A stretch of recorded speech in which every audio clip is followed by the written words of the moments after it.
Hey guys, this video is going to be everything you need to know about MS in the US, including the best time to take these exams and the entire application timeline. So let's get started.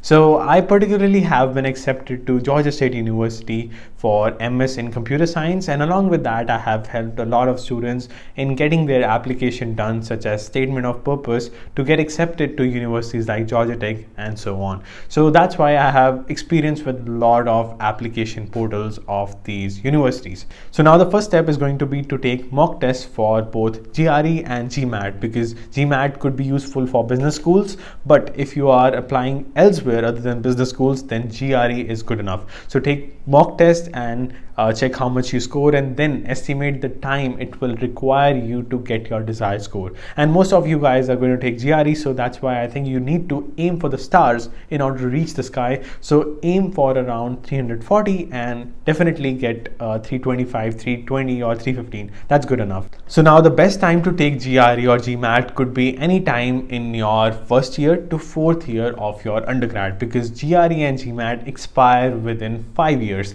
but TOEFL expires after 2 years. So that's why take TOEFL only when you are close to the application deadline or when you are applying to those universities, and take GRE whenever you are ready and whenever you have less burden in your university, or even you can take GRE after graduating.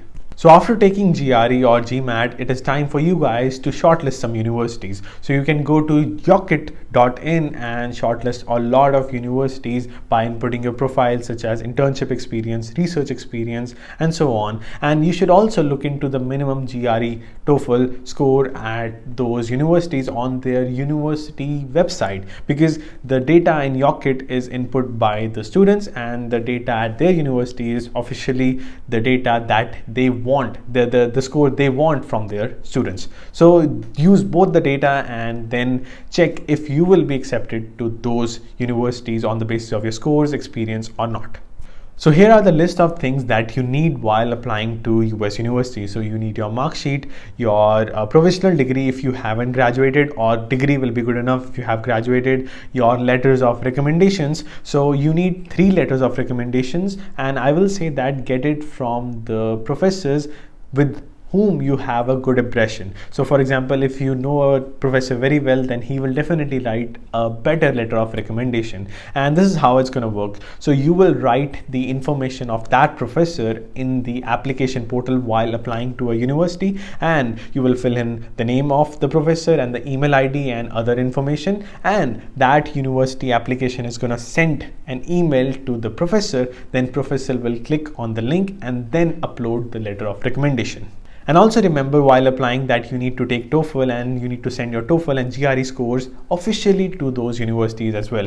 And also you can send your scores at free of cost to 4 universities while you are registering for the test. But after taking the test, it will cost you like $20 per university. And once again, I want to let you guys know that when you will be shortlisting universities, you can particularly shortlist this way. So you can apply to 3 top universities, 3 average universities, and 3 universities where you are sure that you will definitely get in. Or you can do it like 2 in first category, 2 in second, or 2 in next. And I applied to 6 universities, and you can apply to 9 as well. So it's just up to you. So now filling all your information like research experience, internship experience, and also submitting your resume, now it is the time to write your statement of purpose. And you need to make sure that in your statement of purpose, you have to do some research about that university and their professor as well.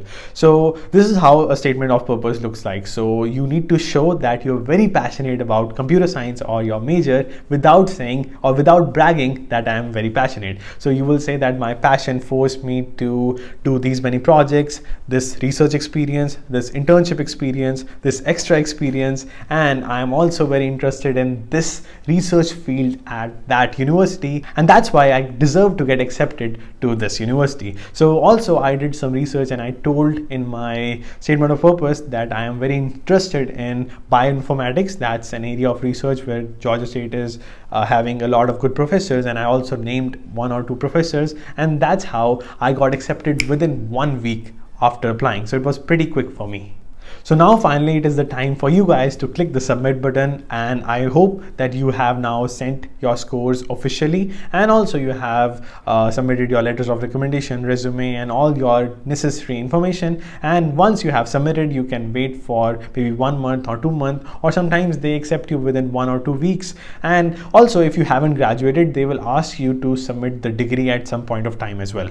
So now talking about WES evaluation, so 90% of the US universities are familiar with the Indian education system, and you can particularly submit your CGPA, which will be out of 10 as it is, to them, and in the additional information you can write that Indian education system and it is out of 10. And if the US university, if that particular US university doesn't accept it that way, they will let you know that we need WES evaluation and you need to pay like $100 to $200 and send your transcripts or your mark sheet to the WES evaluation company, and then convert your CGPA from Indian education system to American education system, and then particularly send it to them.